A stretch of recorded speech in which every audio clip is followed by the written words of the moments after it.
सेठ रामलाल अपने घर के आंगन में खड़ी एक चमचमाती लाल महिंद्रा थार को बड़े ही प्यार से और सूती कपड़े से पोंछ रहे हैं।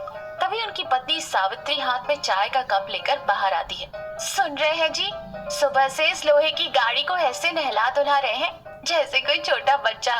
लीजिए, चाय ठंडी हो रही है, पी लीजिए।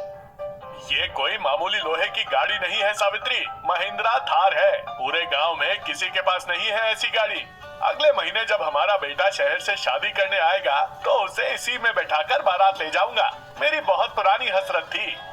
हाँ जी, वो तो मैं जानती हूँ, पर मेरी एक बात मानिए, गांव के इन ऊबड़ खाबड़ और कच्चे रास्तों पर इसे खुद चलाने की कोशिश मत कीजिएगा। शहर से कोई अच्छा तजुर्बेकार ड्राइवर रख लीजिएगा। तभी आंखों पर काला चश्मा लगाए और राम बाबू की एंट्री होती है।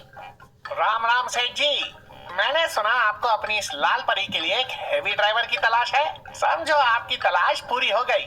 राम बाबू को ऊपर से नीचे तक घूरते हुए कहता है। तू चलाएगा मेरी नई थार? अरे कभी साइकिल के अलावा कुछ और चलाया भी है जीवन में? सेठ जी, क्या बात कर दी आपने। 10 साल का एक्सपीरियंस है मुझे। सिटी में मर्सिडीज, BMW जैसी बड़ी बड़ी गाड़ियां मैंने बाएं हाथ के खेल की तरह चलाई हैं। ये थार तो मैं आंख बंद करके भी चला लूंगा। आंख बंद करके चलाएगा तो सीधा नदी में जाकर गिरेगा। सुनिए जी, मुझे इस लड़के के हाव भाव कुछ ठीक नहीं लग रहे हैं। बातें कुछ ज्यादा ही बड़ी बड़ी कर रहा है। अरे सावित्री, तुम औरतों को इन सब में क्या पता। सिटी रिटर्न है अपना राम बाबू। ठीक है राम बाबू, कल से ड्यूटी पर आ जा। कल हम इस गाड़ी में बैठकर नदी के किनारे वाले रास्ते से पूरे गांव का चक्कर लगाएंगे। पूरा गांव देखेगा सेठ रामलाल की शान। डन सेठ जी, कल आपको ऐसी राइड दूंगा कि आप जिंदगी भर याद रखेंगे। राम बाबू ड्राइविंग सीट पर है और रामलाल बगल वाली सीट पर बैठे। राम बाबू बहुत ही झटके मारकर रफ तरीके से गाड़ी चला रहा है। रामलाल डर के मारे गाड़ी का ऊपरी हैंडल कसकर पकड़े हुए। अरे राम बाबू, धीरे चला मेरे बाप। ब्रेक मार रहा है या मेरी जान निकाल रहा है? मेरी तो किडनियां हिल गई। अरे सेठ जी, इसे ही तो सिटी ड्राइविंग कहते हैं। Speed, full speed. तभी सामने एक छोटी नदी आ जाती है। किनारे पर काफी पानी और कीचड़ है। राम बाबू, गाड़ी साइड से निकाल ले, आगे बहुत कीचड़ और पानी है। साइड से क्यों सेठ जी? आपकी गाड़ी के पीछे क्या लिखा है? 4x4। मैंने टीवी एड में देखा है। ये गाड़ी पानी और कीचड़ को चीरते हुए निकल जाती है। आज इसका असली टेस्ट करते हैं। अरे नहीं, रोक इसे। रामलाल के कुछ भी करने से पहले राम बाबू गाड़ी को सीधा कीचड़ और पानी में उतार देता है। अब गाड़ी आधी पानी में जा चुकी है और एक भयानक आवाज आ रही है और इंजन बंद हो चुका है। राम बाबू बार बार चाबी घुमाता है लेकिन गाड़ी स्टार्ट नहीं होती। रामलाल गाड़ी के बोनट पर सिर पकड़े बैठे। बगल में पानी में खड़ा राम बाबू डर से कांप रहा है। अरे और राम बाबू, 10 साल का एक्सपीरियंस है, सिटी में बड़ी बड़ी गाड़ियां चलाई हैं। ऐसा बोलकर तूने नौकरी ली और मेरी नई थार को लाकर इस नदी में डुबो दिया। आखिर क्या सोचकर तूने इसे पानी में घुसाया बे? क्या बताऊं सेठ जी, आपकी कार 4x4 है ना। मैंने टीवी एड में देखा था कि ये मगरमच्छ की तरह कीचड़ और पानी में भी दौड़ती है। मुझे लगा थोड़ा टेस्ट कर लो, बस इसीलिए उतार दी। टेस्ट कर लूं? गाड़ी के इंजन में पानी घुस गया है बेवकूफ। अब इसे बाहर कैसे निकालेगा? उसी समय हाथ में एक डंडा लिए सूरी वहां टहलता हुआ आता है।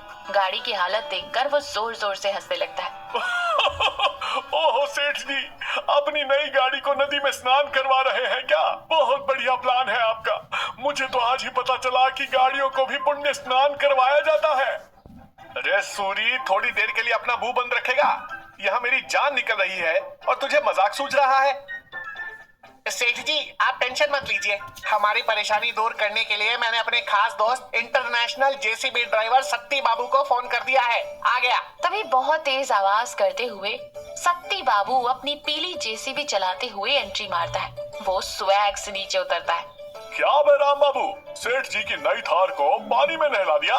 नो प्रॉब्लम, जब तक तेरा भाई सत्ती बाबू और उसका JCB है, डरने का नहीं। अब 1 मिनट में खींच लेता हूँ। अरे सत्ती बाबू भैया, थोड़ा ध्यान से। गाड़ी पर एक खरोंच भी नहीं आनी चाहिए। मेरी जान बसती है इसमें। बेटे की शादी के लिए ली है। अरे सेठ जी, आप चिल करो।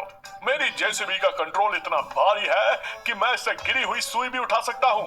राम बाबू, वो मोटा वाला रस्सा निकाल और गाड़ी के आगे बांध दे। राम बाबू एक मोटा सा रस्सा थार के बम्पर के साथ बांध देता है। सत्ती बाबू जेसीबी में बैठता है और गाड़ी खींचना शुरू करता है। जेसीबी जोर लगाती है। गाड़ी का आगे का बम्पर टूटता हुआ हवा में आ जाता है, लेकिन गाड़ी अपनी जगह से 1 इंच भी नहीं हिलती। हाय रे भगवान, मेरी नई गाड़ी की नाक ही तोड़ दी इसने। अरे सत्ती बाबू रोक दे भाई, मुझे नहीं निकलवानी गाड़ी। सेठ जी, गाड़ी की बॉडी तो एकदम सेफ है, इस बेचारी की नाक थोड़ी डैमेज हो गई है। कोई बात नहीं, शहर ले जाकर गाड़ी की प्लास्टिक सर्जरी करवा देंगे। अरे सत्ती, तू रस्सा पीछे बांध, रिवर्स गियर डाल और एक झटके में खींच।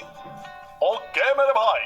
फिर जेसीबी को तेजी से पीछे की तरफ खींचते हैं। गाड़ी थोड़ी सी आगे आती है, लेकिन अचानक तनाव की वजह से रस्सी बीच में से टूट जाती है। झटके से जेसीबी का भारी लोहे का बकेट पीछे की तरफ आता है और सीधा थार के शीशे पर आकर टकराता है। अरे मैया, मेरा 70,000 रुपए का शीशा। अरे राम बाबू, तुझे और तेरे इस इंटरनेशनल जेसीबी वाले दोस्त को दोनों को मैं नदी में गाड़ दूंगा। सेठ जी, कूल डाउन। गाड़ी के अंदर एसी काम नहीं कर रहा था ना, इसलिए सत्ती बाबू ने हवा आने के लिए नई खिड़की बना दी है। इसमें इतना गुस्सा होने वाली क्या बात है। अगली सुबह थार अभी भी वहीं फंसी है। रामलाल पास ही एक पत्थर पर उदास बैठा है। उसकी आंखें आंसुओं से भरी है। तभी सावित्री एक ऑटो से वहां पहुंचती है।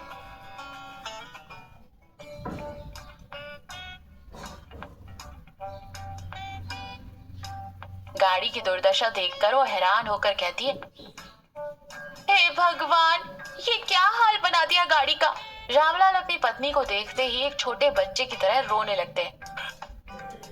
मुझे माफ कर दे सावित्री, तू सही कह रही थी। मेरा दिखावा और मेरा झूठा घमंड मुझे ले डूबा।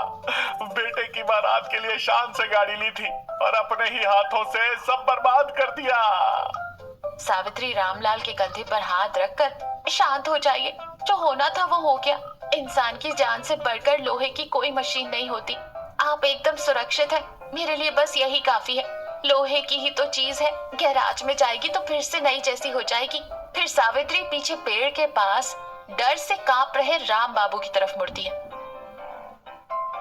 राम बाबू, पीछे से एक ट्रैक्टर आ रहा है गाड़ी को धक्का लगाने के लिए, तो चुपचाप गाड़ी के अंदर बैठ, स्टार्ट कर और रिवर्स गियर डालकर गाड़ी को पीछे की तरफ ले। ये सुनते ही राम बाबू फूट फूट कर रोने लगता है और दौड़कर सावित्री और रामलाल के पैरों पर गिर पड़ता है। मुझे माफ कर दीजिए मालकिन, मैं रिवर्स गियर नहीं डाल सकता। क्यों नहीं डाल सकता बे? 10 साल का एक्सपीरियंस है ना तुझे। कैसा एक्सपीरियंस सेठ जी? वो तो मैंने 3 दिन पहले संडे मार्केट से 3 दिन में कार चलाना सीखे नाम की 50 रुपए की किताब खरीदी थी। रामलाल और सावित्री एक साथ चौंकते हुए कहते, क्या? 50 रुपए की किताब? राम बाबू अपनी जेब से एक फटी हुई किताब निकालते हैं।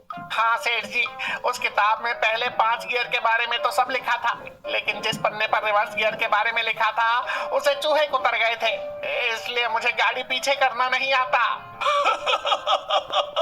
वाह रे मेरे भाई, 3 दिन में किताब पढ़कर गाड़ी सीधे नदी में कुदा दी। अरे राम बाबू, अगली बार कोई किताब खरीदे ना भाई, तो पहले चेक कर लेना कि उसमें सारे पन्ने हैं या नहीं। इतनी बड़ी टेंशन के बीच भी राम बाबू की इस बेवकूफी पर सावित्री को हंसी आती है। हे भगवान, चूहों की खाई हुई किताब ने हमारी नई गाड़ी खा ली। सुनिए जी, अब इसे मारने पीटने से कोई फायदा नहीं है। अज्ञानता से बड़ा कोई दुश्मन नहीं होता। हमने बिना पूरी जांच पड़ताल किए इसे काम पर रखा, गलती हमारी भी तो है। सेठ जी, मैं बहुत गरीब आदमी हूँ, मैं गाड़ी के नुकसान के पैसे तो नहीं दे पाऊंगा, लेकिन जब तक पाई नहीं चुकता हो जाती, मैं आपके खेतों में बिना पैसे लिए मजदूरी करूंगा। मुझे पुलिस के हवाले मत करना मालिक। तूने मेरी आंखें खोल दी राम बाबू। मेरा वो झूठा रुतबा और तेरा ये आधा ज्ञान, दोनों ने मिलकर इस बेजुबान गाड़ी की जान ले ली। ठीक है, आज से तू मेरे खेत में काम करेगा और मैं तुझे पुलिस को नहीं दूंगा। लेकिन क्या सेठ जी?